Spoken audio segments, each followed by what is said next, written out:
Oh boy, we've got a lot to discuss and I do not know where to start. So I guess we just start at the beginning. Hello everyone, my name is Michelle. Hope you're doing well. Welcome to Wednesday morning. It's a little bit kind of misty. Tilly, human over there. Great start to the video. Come here.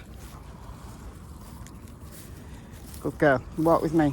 Jose has breathed fresh air into the discussion about summer wells on YouTube. You know, we've gone over and over and over the same theories, everything we know. I've gone back to the beginning more than once. I've gone back to the beginning, listened to every interview that I can find from the media, from Don Wells on channels, recently from Candice, from everybody, Ali, H's dad, everybody I've listened to, what they've got to say about the situation, again and again and again.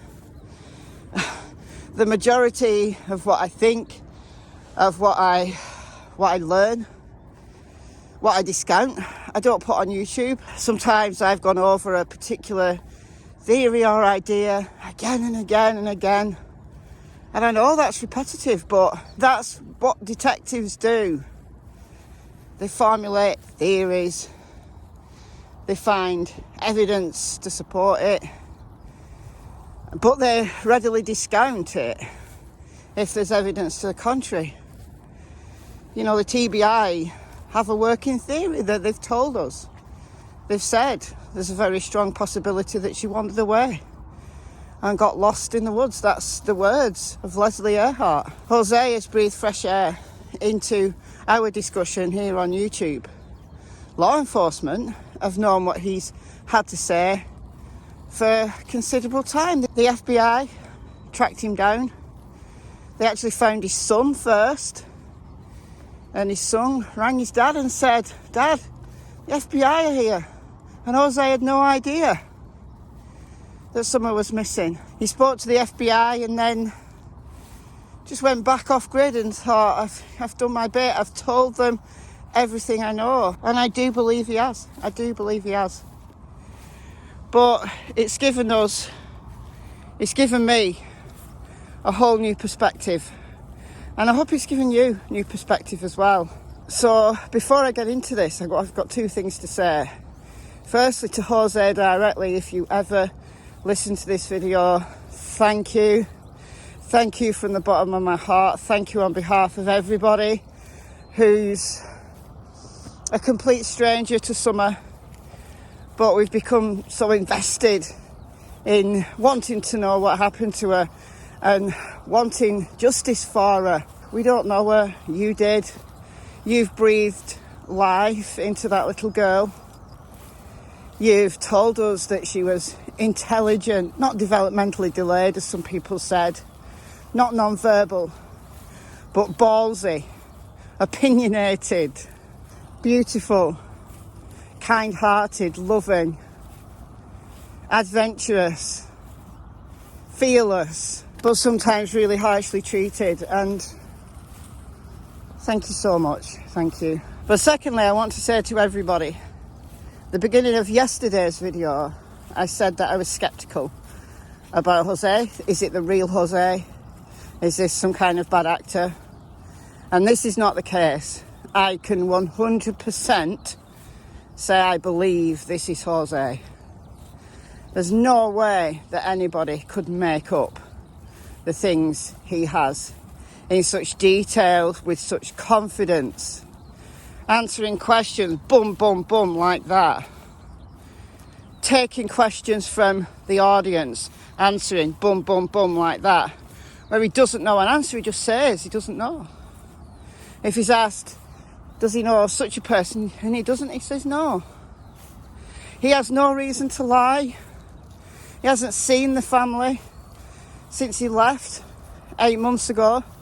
And there's a whole story behind that, but I'm not going to get into that today. Candice has confirmed it's him. Ali's confirmed it's him. Hunter's dad, Andrew Hiltz, has confirmed it's him. They all recognise his voice, they know. Jose has given a message to Candice personally, as I did yesterday, saying, look, you're safe now. He's behind bars. Your abuser is behind bars. So if you've got any ounce of decency or morality or anything, if you loved your daughter, please tell law enforcement everything you know. If that's you being involved, come clean. Come clean for your daughter, come on. 9 months. But if you don't have anything to do with it, if she disappeared and you couldn't find her, and you looked for hours before you dared to tell Don, come clean. Please, he can't hurt you. Do the right thing, Candice. And I think probably for the next few videos I'm just going to be talking through my thoughts, because it's made me go right back to the beginning.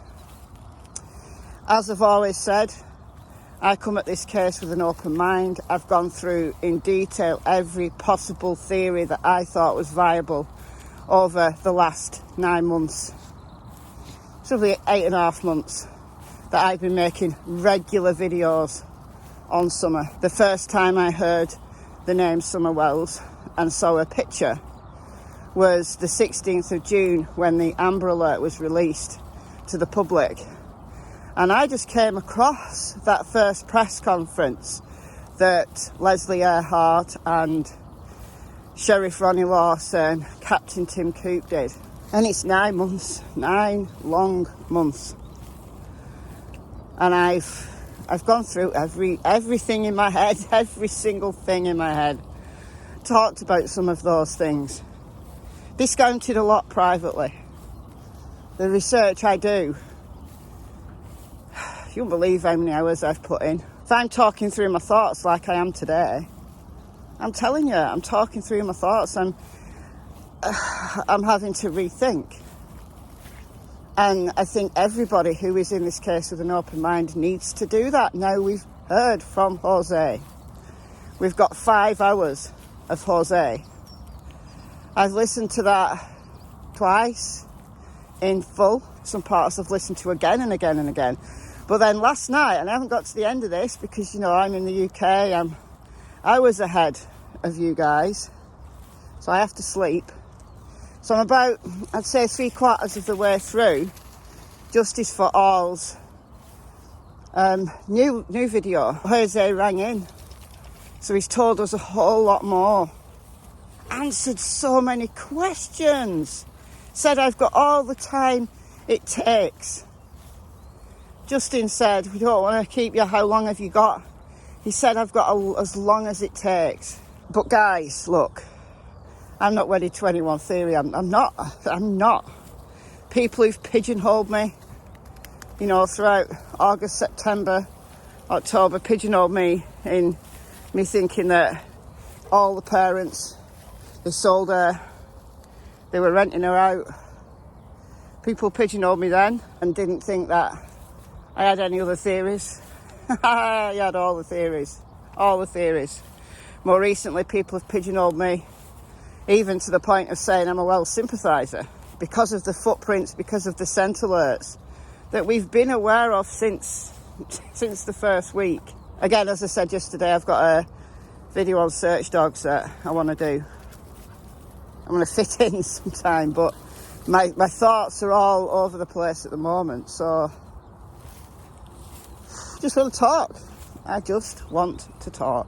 I think what Jose has done for us in answering lots and lots of questions is that I think we can start discounting some of the things that the community's discussed.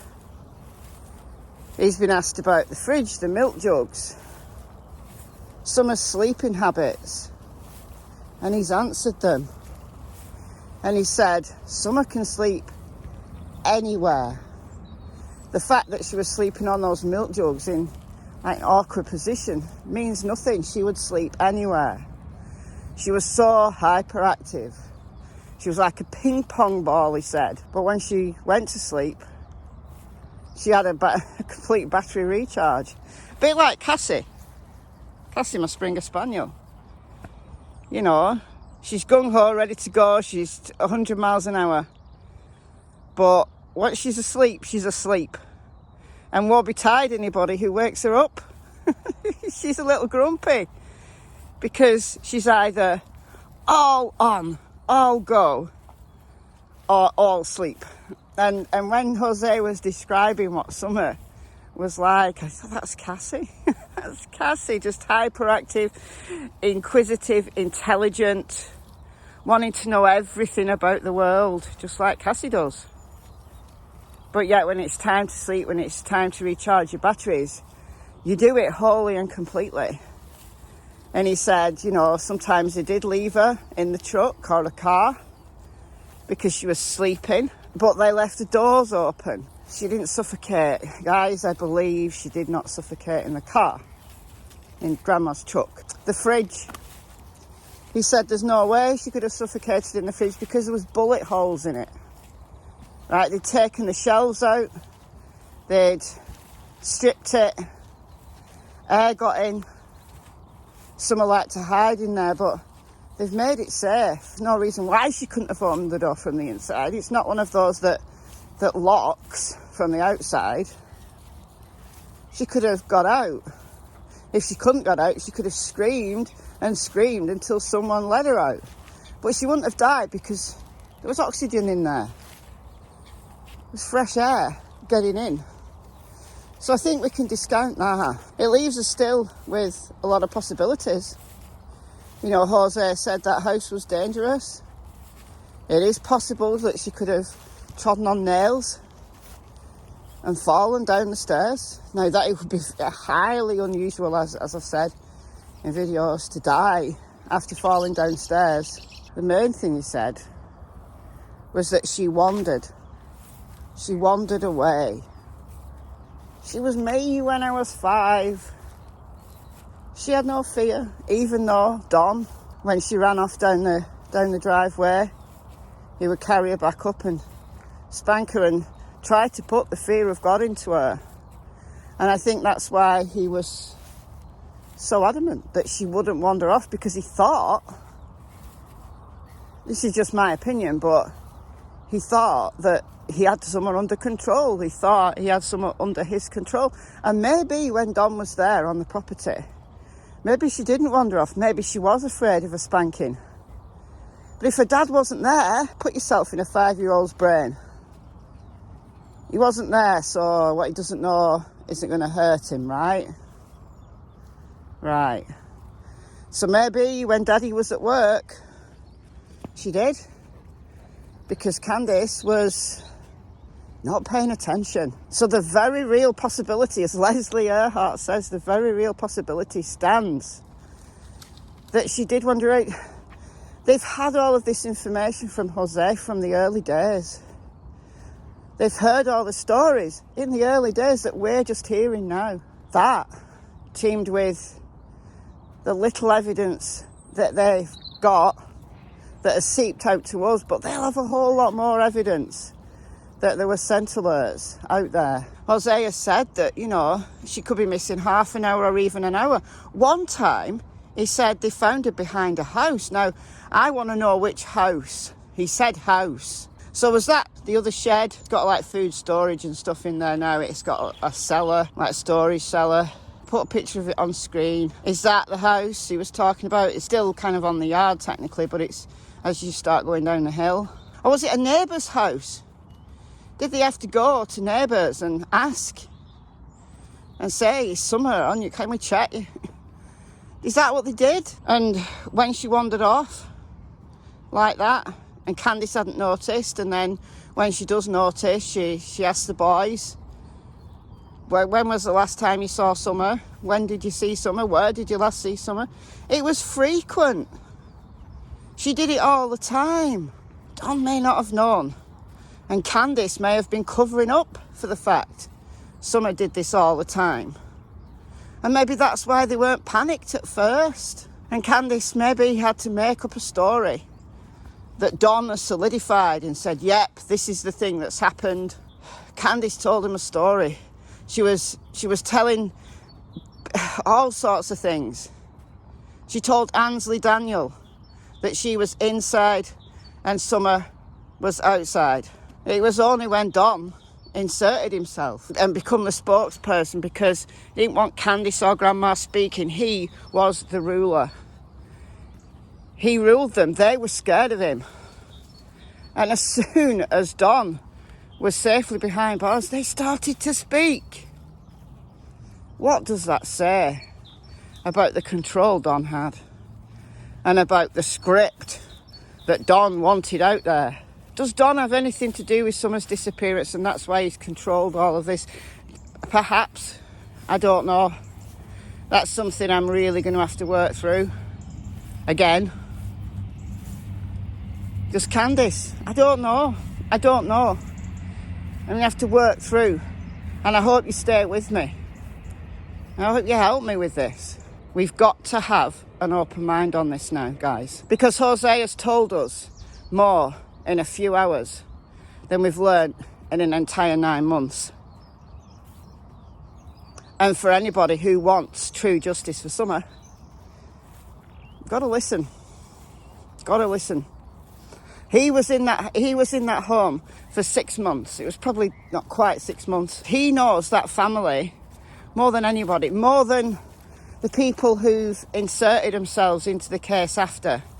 You know, like Jenna, like Prayer Garden. But some of what Jenna said, it's kind of corroborated. Like the kitten incident, him killing the kitten, you know, throwing it out and the dogs ripping it apart. Didn't Jenna say, right, correct me if I'm wrong, didn't Jenna say that she was it Jenna or someone else, but she was on a FaceTime, a video chat with Candice, and Don was there and there was a kitten on the table, and Don was like trying to burn the kitten because he thought it was funny. Like a real, like, juvenile antic, like a 13, 14-year-old. You'd consider them warped if they did that. But the vast majority of even small kids wouldn't do that to a kitten. They'd know it was wrong. Don had no regard. He had no regard for those animals. No regard for them.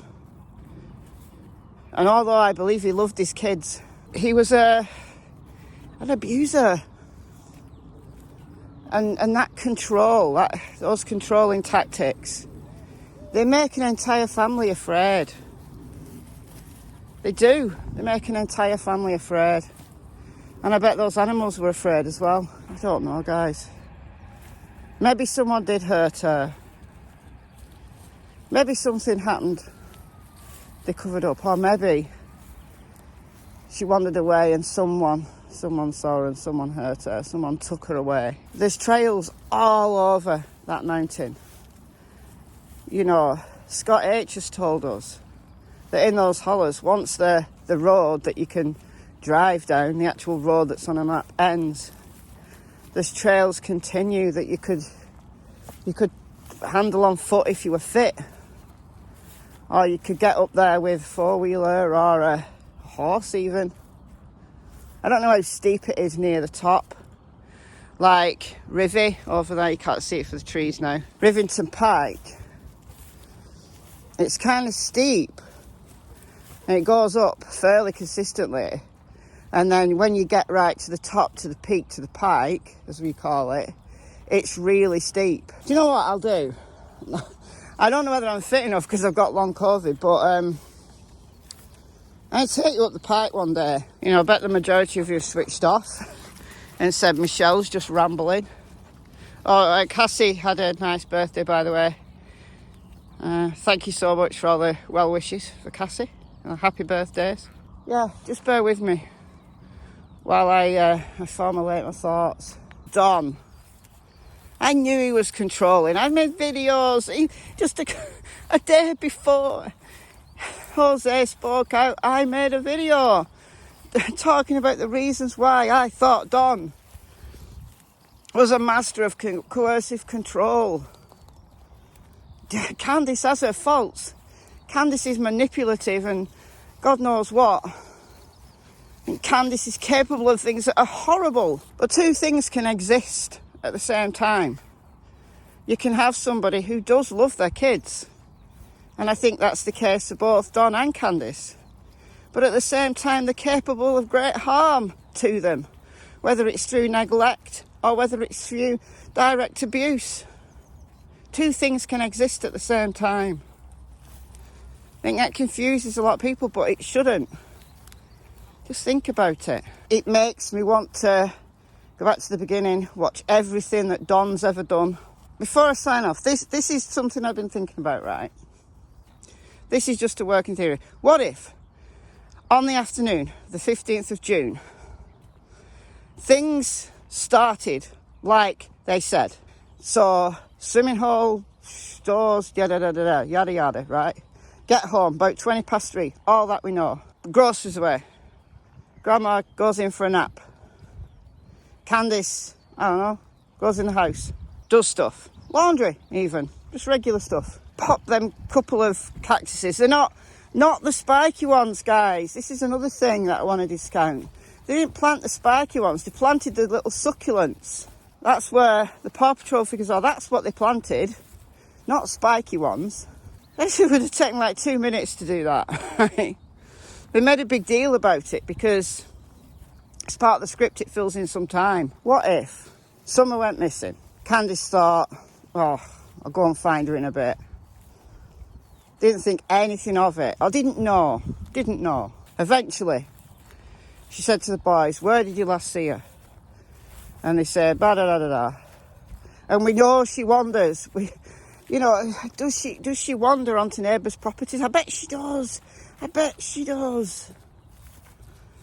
all over those hills. I bet she knows those trails. I bet her brothers do. I can see that. If she's been missing for an hour before, if she's been missing an hour again, they're not going to be unduly concerned, are they? And then Candice thought, oh, I'm going to have to go and see where she is. And she takes a Suburban and she drives off. She maybe drives down Ben Hill, down Simpson. Maybe that's where Summer usually goes. Down the creek. Maybe onto Mary Essie's property, which is close by. And Candice came back, and that's the sound of the Suburban going up the drive that Jodisue heard around 5:30.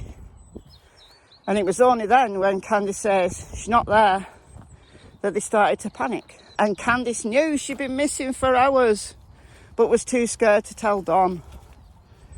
And that's where the lies began. There's that possibility, easily, that possibility. Or there's a much more sinister possibility that the Suburban going up the drive at 5:30 was Candice coming back, having deposited Summer, handed Summer over. Oh dear. Anyway, guys, I don't know how I'm going to edit this because I've just been rambling forever. I'm going to try and edit it so it's a suitable length and not like over an hour long. I've been rambling for that long. Bear with me. All right, I'm going now. Goodbye from me. Goodbye from Miss Tillington. And goodbye from Miss Cassie Springer. Bye, guys.